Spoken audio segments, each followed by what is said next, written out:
क्या तुम सच में जानते हो कि जब वांग युए क्रोध में आता है तो वो कितना भयावह हो जाता है? जहां तक कि अड़िग संकल्प वाले वांग लेन भी उस दहशत के सामने बार बार पीछे हटने पे मजबूर हो गए। पिछली घटनाओं को आगे बढ़ाते हुए तान लॉन्ग की आंखें फैल गईं। वो विशाल छाया आखिर क्या थी? शायद वांग युए के उत्सर्जन क्षेत्र से उठने वाली दुर्गंध में बहुत लंबे समय तक रहने के कारण तान लांग का मन भी कुछ कुंठित हो चुका था। वो छाया दरअसल एक पूरी पर्वत श्रृंखला थी। तान लांग की आंखों में निराशा भर गई और अभी अभी की उसकी उत्तेजना पल भर में पूरी तरह गायब हो गई।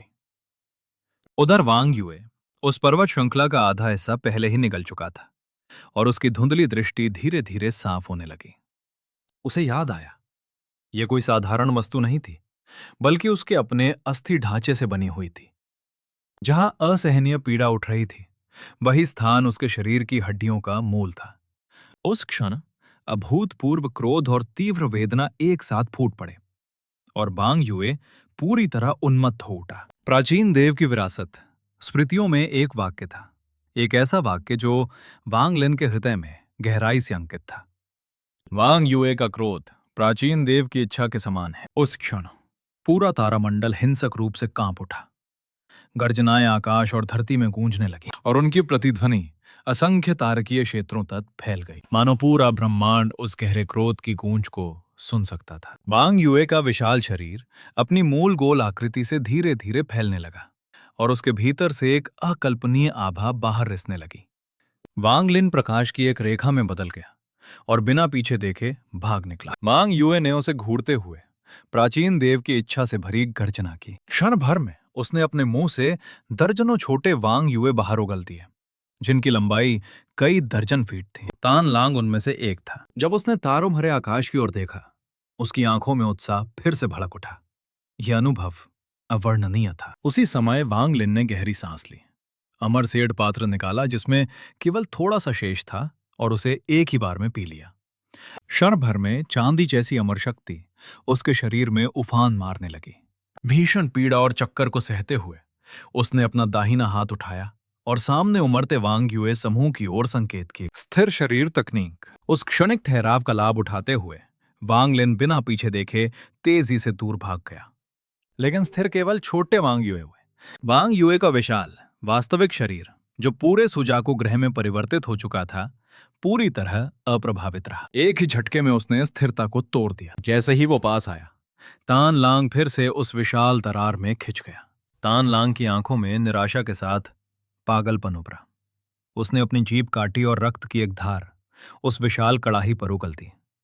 वो कड़ाही तुरंत एक विचित्र आभा से भर उठी और पलक झपकते ही तान लांग में अपने स्थान को एक छोटे वांग युए से बदल लिया। उसका चेहरा पीला और विकृत हो गया और वो वांग लिन की ओर गर्जा। वांग लिन पहले से ही उस पर ध्यान रखे हुए था। बिना पीछे देखे उसने फिर से इशारा किया। तान लांग का शरीर तुरंत जड़ हो गया। उसी क्षण वांग युए की दृष्टि उस कढ़ाई पर टिक गई। उससे निकलती आभा उसे अत्यंत सुखद प्रतीत हुई। अतीत में जब वांग युए अभी जागृत नहीं हुआ था, उसने तान लांग को इसी कढ़ाई के कारण नहीं मारा था। उसके अवचेतन में उसे निगलने की इच्छा छिपी थी। इसी कारण तान लांग ने लगभग 100 वर्षों तक अपमान सहा। जैसे ही तान लॉन्ग स्थिर हुआ, वांग युए ने उसे निगलने के लिए झपट्टा मारा। तान लांग की दृष्टि अंधकारमय हो गई। जब उसने फिर से होश संभाला, वो पहले से ही दरार के किनारे खिंच चुका था। बार बार निगले जाने और बाहर फेंके जाने से उसका चेहरा कड़वाहट से भर गया। साथ ही वांग लिन के प्रति उसकी घृणा भी उफान पर पहुंच गई। सब कुछ तुम्हारी वजह से है। दांत पीसते हुए उसने हाथों से मुद्रा बनाई और कढ़ाई पर प्रहार किया। चाहे मुझे अपनी आयु बलिदान करनी पड़े, मैं यहां से निकल कर रहूंगा। वो क्रोध में गरजा।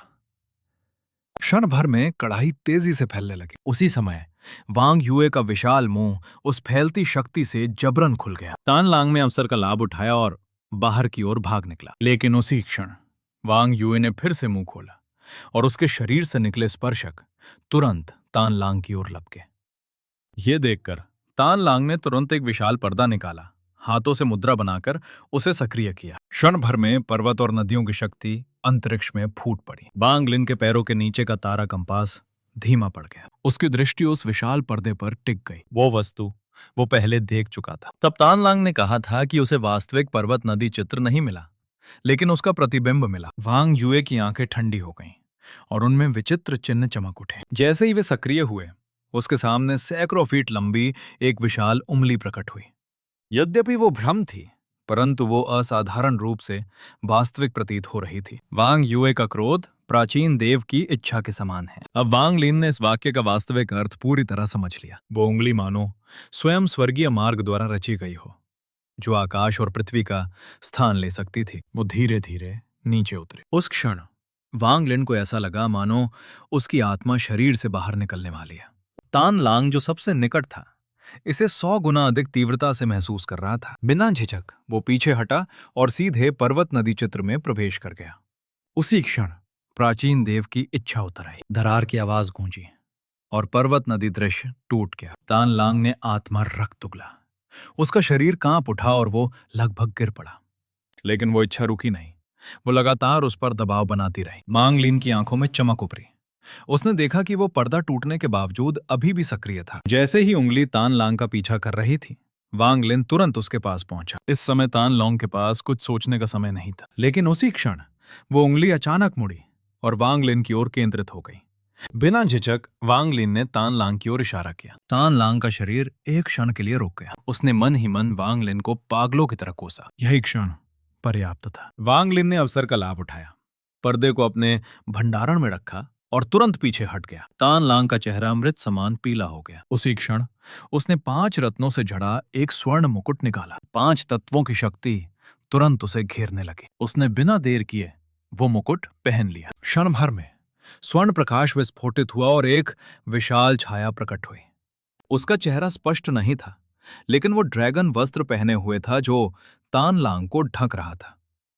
इस अमर सम्राट मुकुट को सक्रिय करने के लिए मैंने 9,999 राजाओं की हत्या की। देखते हैं क्या यह तुम्हारी इच्छा को रोक सकता है, हे दानव। उसकी भारी आवाज के साथ प्राचीन देव की इच्छा उस पर आ गिरी। एक भयंकर विस्फोट ने पूरे तारामंडल को हिला दिया। वो इच्छा तनिक भी नहीं डगमगाई। वहीं तान लांग का स्वर्ण प्रकाश तुरंत टूट गया। 9,999 सम्राटों की आत्माएं पल भर में विलीन हो गईं।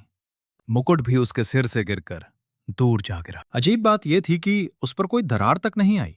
वो पूर्णतः सुरक्षित रहा। एक विशाल शक्ति पागलों की तरह तान लांग के शरीर में समा गई। उसका शरीर जोर से कांपा और वो उल्का की तरह नीचे गिरता हुआ अनंत अंतरिक्ष में गायब हो गया। जीवित है अमृत कोई नहीं जानता।